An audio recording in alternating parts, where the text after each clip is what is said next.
live as if today is the last day of your life. Jadi kita benar-benar hidup seolah-olah ini adalah hari terakhir kita dalam hidup. Ngomong-ngomong, ngerti nggak sih, pernah tahu nggak ada orang yang dia itu orangnya tuh rajin, orangnya tuh kerja keras banget gitu, tapi walaupun dia tuh udah ngotot separuh mati, dia tuh tetap hasil usahanya tuh gitu-gitu aja.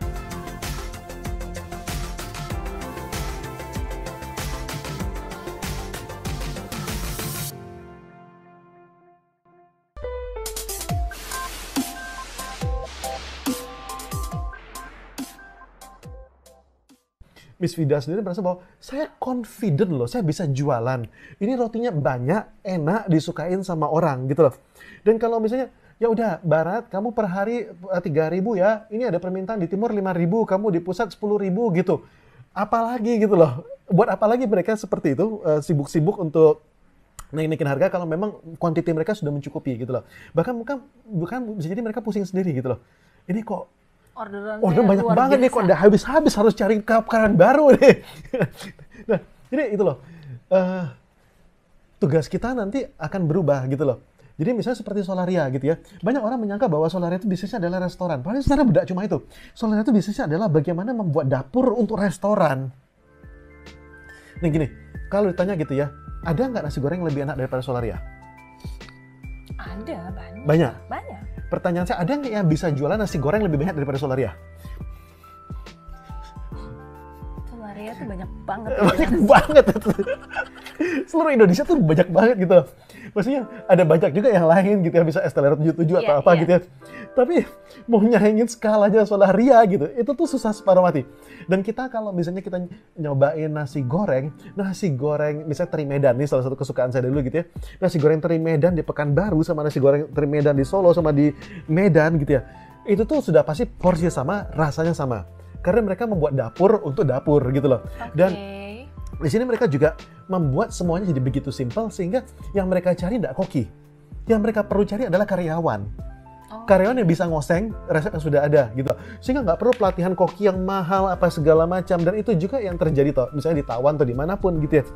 Nggak perlu koki karena memang resepnya sudah ada gitu loh. Nah, sekarang tugasnya Miss Vida adalah bagaimana caranya supaya roti ini nih bisa mempunyai resep yang sama, Vida bisa mempunyai dapur untuk dapur yang bisa disebarkan gitu. Sehingga ketika mereka mengikuti ininya, ini cetakannya ya. Ini sudah ada cetakannya, ini sudah ada timernya. Yang perlu dilakukan adalah seperti ini. Gua kasih pelatihan ya. Jadi kita tuh fokus sekarang bukan cuma membuat sendiri, tapi fokus bagaimana caranya melatih orang untuk bisa buat roti yang persis sama. Oke. Nah, jadi ketika misalnya sudah mulai ada, coba satu dulu gitu ya. Coba sama siapa? Paling penting coba misalnya sama pembantu dulu, sama yang kerja di rumah. Bisa nggak mereka membuat dengan cara yang sama? Dan itu dibuat sesimpel mungkin. Kalau memang ukuran rotinya segitu, kalau perlu kita buat cetakannya memang adonan cuma bisa masuk segitu. Oke? Nah, nanti kalau misalnya selainya gitu ya, selainya cuma bisa masuk segitu gitu ya. Nanti apanya lagi, misalnya roti goreng kayak enak banget. Bagaimana caranya supaya ukurannya persis segitu? Nah, itu tuh yang nanti kita duplikasi sama teman. Nanti kalau misalnya karyawan sudah bisa, itu kita SOP-kan, itu kita videokan. Oke? Jadi tugas kita adalah bagaimana caranya supaya ini bukan lagi the art of cooking, tapi the formula of cooking. Iya sih. Aku nggak kepikiran loh, karena memang dari awal berjualan itu tiba-tiba yang datang kepadaku adalah permintaan untuk boleh nggak kita jualin rotinya gitu. Ya aku happy dong, seneng. Maksudnya ternyata bisa terbantu dengan para teman-teman reseller ini gitu. Dan dari awal pun aku juga nggak punya standar bahwa ada harga jual resmi gitu. Aku menyerahkan kepada mereka mau jual berapa. Memang pasti berbeda dong, satu reseller bersama reseller yang lain tuh beda. Bayangkan kecewanya customer. Gimana? Bayangkan kecewanya customer ketika mereka tahu bahwa bujuk, gue selama ini beli 15.000, padahal ternyata 7.500 doang bisa. Iya. Bujuk, dia beli 5.000 bisa. Sementara gue selama ini pesan 50, gue kali 15.000 bisa maki-maki gitu.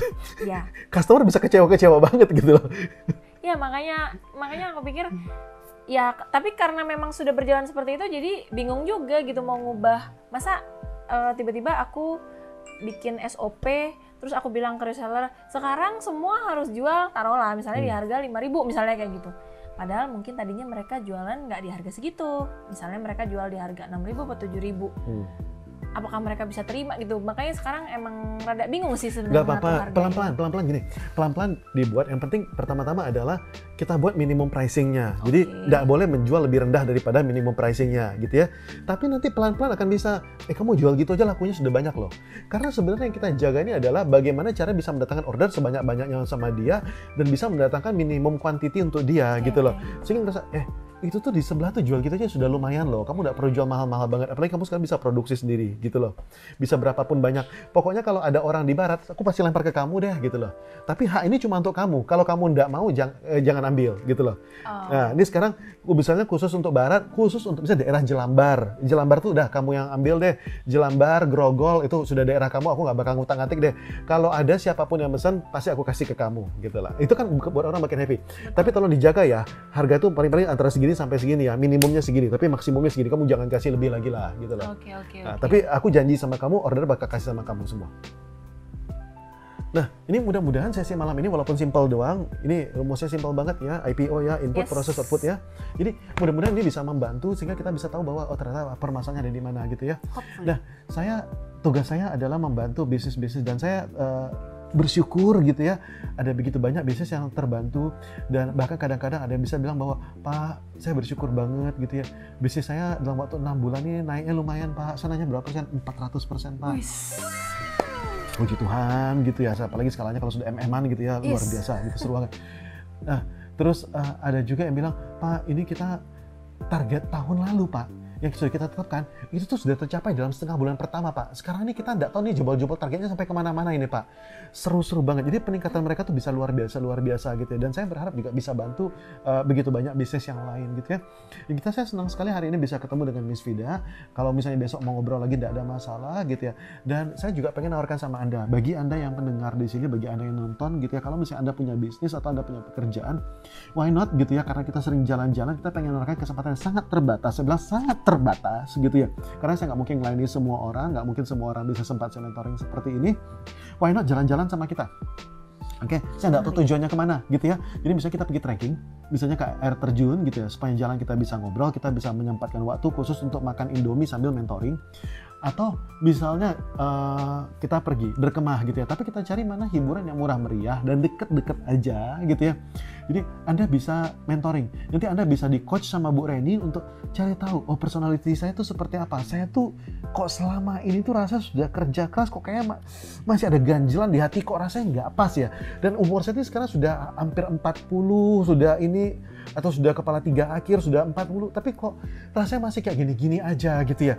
Why not gitu ya, Anda datang sama Bu Reni untuk tahu persis saya tuh tipenya seperti apa, saya tuh aslinya tuh harus kerja tuh seperti apa gitu ya. Jadi secara personal tuh Anda bisa ngobrol banyak sama Bu Reni karena beliau adalah seorang personal coach yang sangat bagus gitu ya. Dan kalau Anda pengen ngomong bisnis, Anda bisa ngobrol bisnis sama saya. Jadi Anda bisa ngobrol sama kami berdua, Anda bisa jalan-jalan gitu ya. Nah, why not gitu ya. Nanti kalau Anda memang mau, memang tertarik, kasih tahu. Dan saya nanti Anda hubungi di IG saya, IG-nya Hendrik Ronald atau IG-nya Bu Reni Artanti, itu Reni Artanti. DM gitu ya. Nanti kalau misalnya kita punya program terbaru, kita kasih tahu juga di IG, Bu Reni pasti masarkan di IG-nya. Ini ada jalan-jalan baru nih, siapa yang mau nih? Anda bisa mentoring, Anda bisa ini gitu ya. Dan kita akan membuat supaya harganya bisa sangat rendah, supaya yang penting tercover aja gitu ya, supaya Anda bisa jauh lebih bisa meningkatkan lagi bisnis Anda dengan baik. Oke? Karena untungnya buat saya apa sih? Saya juga pengen punya banyak teman. Ketika saya punya banyak teman, banyak murid-murid yang sukses, yang punya banyak lingkungan yang bagus-bagus, saya senang sekali. Artinya kesempatan bisnis juga tambah gede. Ya, jadi bagi Anda yang tertarik, why not jalan-jalan sama saya, jalan-jalan sama Bu Reni, why not sama beliau juga gitu, kapan-kapan kita ajak juga gitu ya. Kita mentoring sama-sama. Oke? Semoga bermanfaat. Ya, tapi serius tuh banyak juga gitu, klien juga ada yang ngeluh kan ke gue gitu. Ini mesti gimana lagi ya? Saya tuh juga udah belajar ikut seminar terus gitu ya, tapi kok bisnisnya kok gini-gini aja gitu. Kurang apa sih belajar? Bahkan sampai ke luar negeri pun dia juga ikut gitu. Nah, apa yang salah sebenarnya gitu? Nah, ini satu yang gue pelajari ya.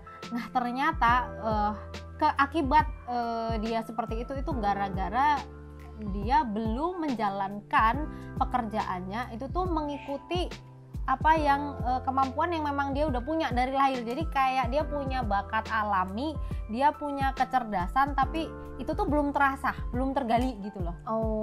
Jadi dia tuh berarti masih meraba-raba gitu. Yang dia jalanin ini sebenarnya bukan passionnya dia atau gimana? Ya nih bisa maksudnya jadi nih? bukan passionnya dia, atau bukan cara dimana dia tuh jago di situ gitu loh. Dia pakai cara orang lain, mungkin bisa jadi dia nyontoh mentor gitu ya.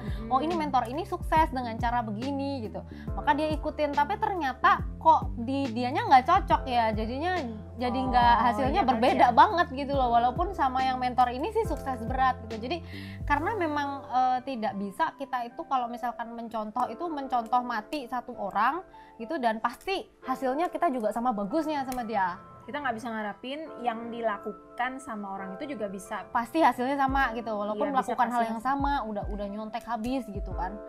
Iya ya. Nah ternyata ternyata begitu. Jadi makanya gimana caranya supaya orang itu bisa menghasilkan sesuatu tuh maksimal gitu ya dia buat kerjanya. Jadi dia nggak kerja keras tuh nggak sia-sia gitu, tapi bener-bener hasilnya tuh kelihatan gitu. Misalkan omsetnya kelihatan, usahanya makin banyak cabang gitu ya. Itu ternyata kuncinya adalah dia harus memakai cara-cara yang memang itu cocok banget buat dia. Nah ini Iya sih. sebenarnya banyak disadari nggak sih sama orang-orang? Sama Sebagian temen gue yang nih terutama sebagian nih. kecil yang sudah mengerti rumus rahasia ini, mereka yakin mereka bisa sukses besar. Walaupun caranya tuh kadang aneh-aneh gitu ya. Nanti gue kasih contoh. Tapi yang masih belum ngerti itu juga banyak. Jadi akhirnya jadi tersesat gitu ya. Itu udah jadi zaman klise lah, dari zaman sekolah yang kayaknya tuh keren masuk jurusan IPA, ternyata Iya. dia nggak cocok gitu kan. Kerja juga gitu, kayaknya gue cocok usaha, udah nyontek habis, ini usahanya lagi prospeknya bagus, bisnis ini udah gitu, ini udah ada mentor yang berhasil, tapi kenapa yang masih belum sukses. Jadi di kehidupan itu ada banyak banget kasus kayak gini, dan makanya gue bilang bahwa penting banget sekarang gue menyebarkan satu ilmu khusus ini, dimana bisa membantu banyak orang untuk bisa lebih sukses untuk hidupnya. Hari ini kita lagi ngejar sunset. Dan salah satu nasihat yang saya paling senang itu adalah dari mendiang Steve Jobs ketika dia ngomong kayak gini. Live as if today is the last day of your life. Jadi kita benar-benar hidup seolah-olah ini adalah hari terakhir kita dalam hidup. Jadi ketika kita merasa bahwa ini adalah hari terakhir kita untuk hidup, kita tidak mau menyia-nyiakannya. Kita akan merasa bahwa, aduh saya masih ada dosa, masih ada salah nih, misalnya sama orang tua ya, minta maaf. Misalnya saya belum menyelesaikan kerjaan saya tidak pengen ketika saya misalnya mati hari ini gitu ya, hal terakhir yang saya lakukan adalah stupid thing gitu ya. Just do things that you won't regret gitu ya. Dan kalau misalnya Anda sudah melakukannya gitu ya, jangan disesali lagi. Nah, itu makanya sekarang ketika saya hidup gitu ya, saya berusaha untuk mencapai sejauh-jauhnya. Apa yang bisa saya lakukan sehari itu sejauh-jauhnya, karena saya pengen kalau misalnya hari ini juga saya mati, saya pengen meninggalkan legacy yang bagus. Ini yang seringkali jarang dimiliki oleh para pengusaha biasanya gitu ya.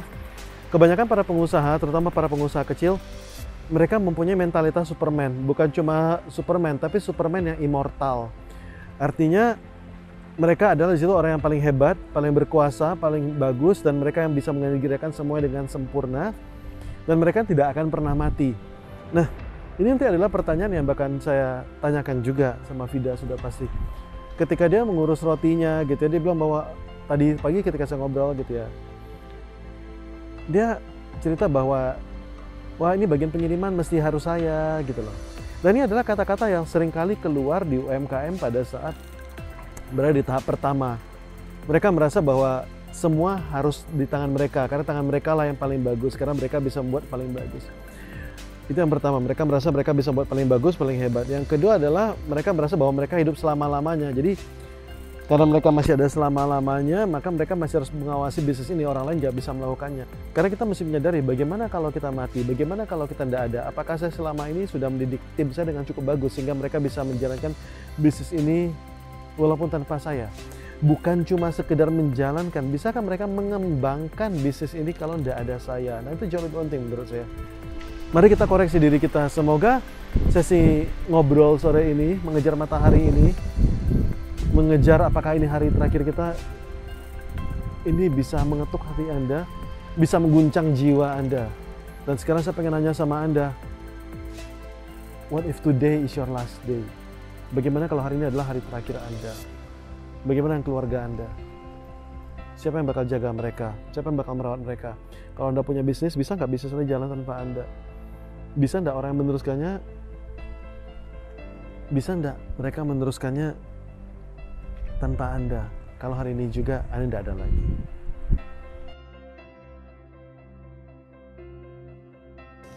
Ternyata di sini ada tenda-tenda, dan tenda seperti ini murah. Ini cuma 250.000 semalam. Kalau mau include breakfast sama water spot itu 350. Nah, ini yang seru. Ini juga ada kontainer. Jadi kalau Anda pengen menginap, gimana rasa nginap di dalam kontainer? Ya. Wow. Lucu ya nginap di kontainer ya. Ternyata bisa loh. Saya barusan nyobain air laut soalnya tergoda, dia kan tenang banget. Ternyata sakit kakinya. Kami baru aja ngobrol dengan salah satu Saksi mata sekaligus survivor dari tsunami kisah Indo. tsunami 2 tahun yang lalu.